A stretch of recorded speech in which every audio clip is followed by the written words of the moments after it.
Evil can be subjective. What could be viewed as an act of evil by one group may be celebrated and revered by another. For instance, Vlad the Impaler's cruel acts of, well, impaling 20,000 people may be seen as wicked and sadistic by most, but to Romanians, he's seen as a hero because he defended his homeland from the invading Ottoman Empire. But then there's just completely unjustifiable evil assholes, like King Leopold II of Belgium. What do you think of when you think of Belgium? Waffles? Chocolate? Well, how about indigenous genocide? Yeah, in case you didn't know, the Belgian Crown was once in possession of one of, if not the, bloodiest European colonies in African history.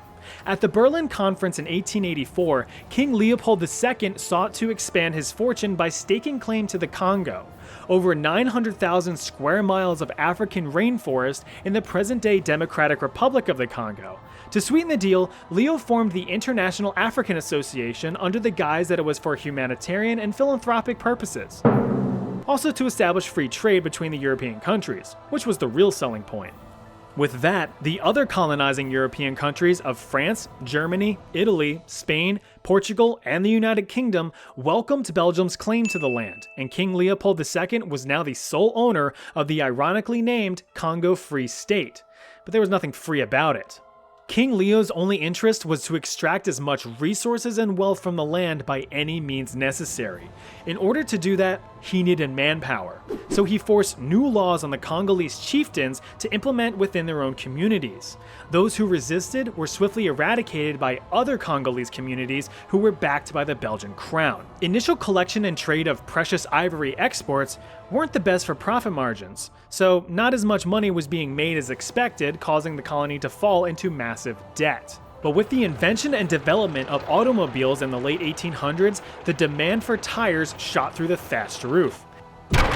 In order to make tires, you need rubber.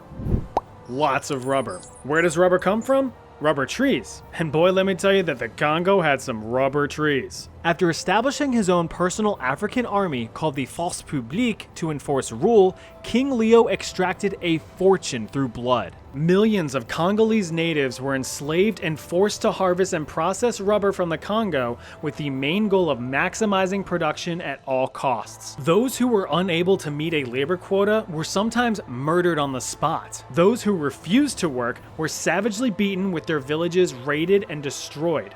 This system, called the Red Rubber System, led to the utter collapse of the Congolese economy and culture. It should be noted that King Leo never stepped foot in the Congo himself. He left all of his dirty work to hand-picked Belgian officials who ruled as they pleased, often contributing their own atrocities against the native people.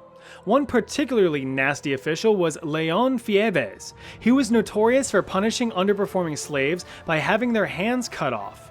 He claimed that it was a way to settle the debt of labor owed to him. The Force Publique soldiers were in charge of collecting these debts, and they were even rewarded for the amount of hands they could collect. With that mentality, they would often resort to cutting the hands off of working slaves to cheat the system.